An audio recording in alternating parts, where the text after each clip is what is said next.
من لفة جلاش واحدة هنعمل أحلى فطير بسكر.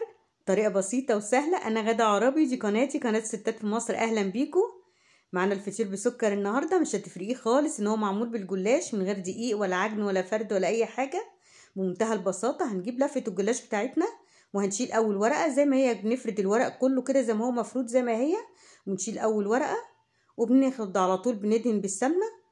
السمنة تكون دافية، وبعدين نفرد الورقة تاني عليها. انا عاملاها النهارده طبقتين، ممكن تعمليها 3 طبقات، بس انا شايفه ان الطبقتين حلوين قوي كده، يدوا فطيره حلوه وجميله. هندهن كده زي ما احنا شايفين. ضروري جدا ان احنا ندهن الطبقات كلها بالسمنه علشان يدينا توريقه حلوه ويدينا فطير حلو. هنبدا بقى نتني كده بالطول قصاد بعض كده تانيتين، بعدين نرجع ندهن تاني بالسمنه،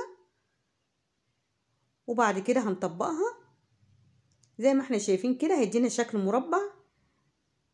المقدار ده كويس جدا. لفه الجلاش هتعمل لنا 10 فطاير.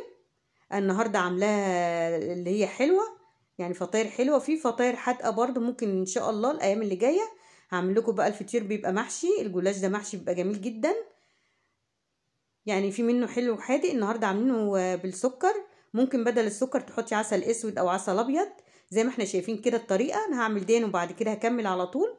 شلنا اول ورقه وبعد كده دهنا، وبعدين هنحط الورقه تاني نفردها تاني، وبعدين ندهن تاني بالسمنه. طبقة السمنة دي مهمة جدا عشان تدينا توريقة زي ما هنشوف في التسوية. التسوية على طول على البوتاجاز ولا فرن ولا اي حاجة، متاخدش 10 دقايق.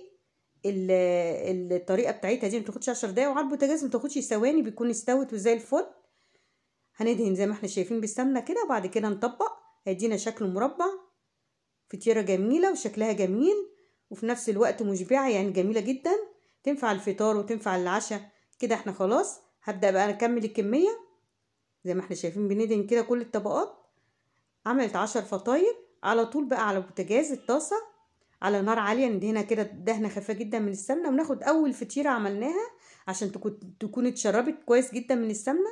اول ما هنحطها على طول ثواني هتدي لون، على طول هتلون وهتبتدي تنفخ معانا زي ما احنا شايفين. هنشيلها، هنبدأ نغطيها. اهم حاجة النقطة دي ان احنا نغطيها بعد ما تستوي علشان تطرى معانا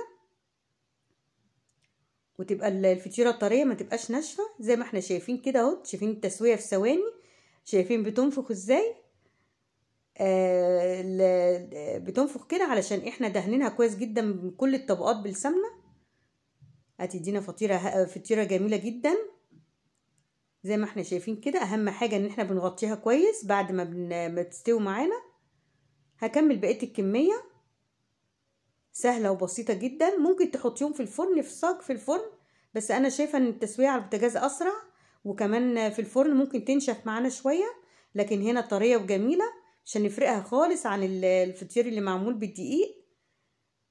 جميله جدا، كل اللي هيدوقها ان شاء الله هتعجبه. خلاص انا كده خلصت الكميه كلها. هنبدا بقى نشوف هنعمل ايه النهارده. زي ما قلنا انا عاملاها هنرش عليها سكر بودره. هتجيبي سكر عادي وتطحنيه في مطحنه الخلاط، نص كوبايه سكر. انا هنا برصهم في الطبق التقديم. 10 فطاير، طلعت كميه كويسه جدا. ومعانا لبن حوالي نص كوبايه لبن سخن. هنبدا كده بسيط، واحده واحده نرش كده اللبن عليها عشان يديها طعم حلو، وفي نفس الوقت مش عايزين نغرقها قوي عشان ما تطرش زياده عن اللزوم. هي طريه وجميله مش محتاجه حاجه. ومعانا سكر البودره، نبدا نرش كده رشه خفيفه. طبعا اختياري كميه السكر وكميه اللبن، لو عايزه تكتري كميه لبن عن كده عادي برضو، والسكر برضو ده براحتك انتي، على حسب انتي بتحبي الحاجه مسكره. المره دي احنا عملناه مسكر، المره الجايه ان شاء الله هنعمله حادق مع بعض. ممكن تحطي عسل اسود، ممكن تحطي عسل ابيض، اللي يعجبك المتاح عندك. ده زي فطير الفطاطر بالظبط بالسكر.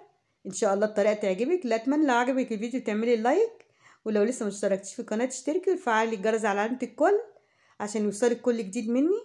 اتمنى الطريقه تكون عجبتكم، الوصفه تكون سهله وسريعه معاكي، تنفع الفطار والعشاء. شايفين الجمال؟ تحفه، شكلها جميل جدا، وان شاء الله الطريقه تعجبكم. شايفين طريه جدا، طريه جدا وجميله ومش مكلفه خالص. اتمنى ان شاء الله الطريقه تكون عجبتكم ان شاء الله النهارده. والسلام عليكم ورحمه الله وبركاته.